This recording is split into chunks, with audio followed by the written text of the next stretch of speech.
Di Forum G20, Kementerian Keuangan optimistis pada tahun 2025, Indonesia akan menjadi negara dengan kekuatan ekonomi digital terbesar di Asia Tenggara. Nilai transaksinya diproyeksi mencapai 12.086 triliun rupiah. Bisakah terwujud mimpi ini? Mampukah internet kita mengimbangi mimpi pemerintah? Kita akan bahas, kita lihat dulu terlebih dahulu bagaimana perkembangan uang elektronik. Optimisme ini sebenarnya baik, saudara, karena berangkat dari data real, perkembangan uang elektronik atau transaksinya juga naik pesat dari tahun ke tahun.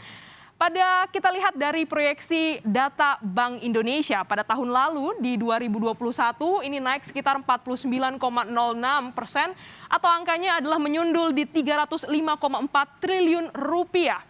Dan selanjutnya tahun depan, tahun ini nih ya di 2022, ini diproyeksikan angkanya menjadi 17,13% dan ini menyundul di angka 357,7 triliun rupiah. Transaksi elektronik tak bisa dipisahkan dengan perkembangan infrastruktur pendukung, yaitu adalah internet. Yuk kita lihat bagaimana kecepatan internet yang ada di Indonesia.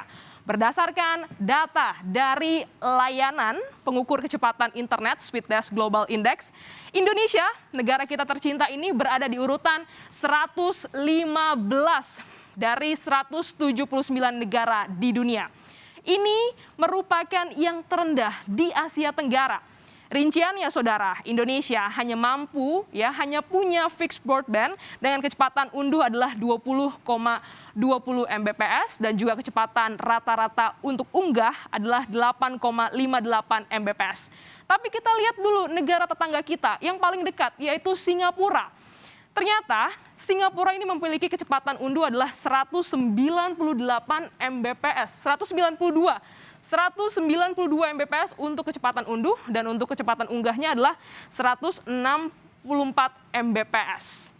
Singapura menjadi negara tercepat kedua di dunia dengan kecepatan internetnya.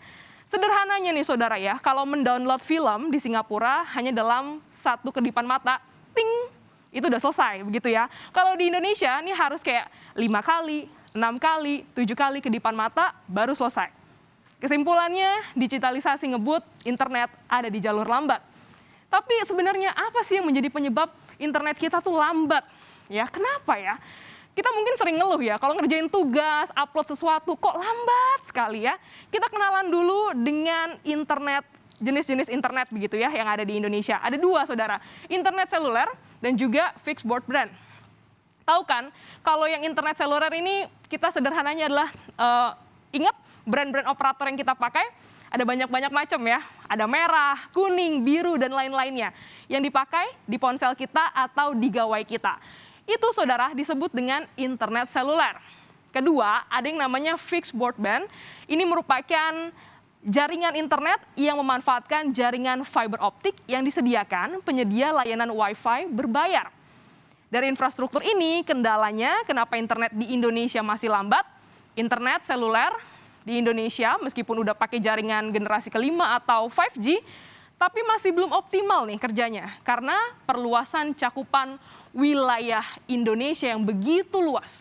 Sementara untuk fixed broadband ini kendalanya karena adalah kita lihat ini terkait dengan mahalnya biaya karena tidak semua orang bisa menikmati jaringan fixed broadband ini.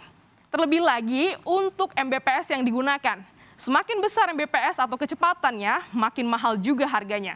Ini artinya, saudara, selama biaya internetnya lebih rendah dari negara lain, jangan harap kecepatannya akan sama. Demikian ulasan kami terkait dengan kecepatan atau mimpi dari Indonesia terkait dengan digitalisasi pada tahun depan.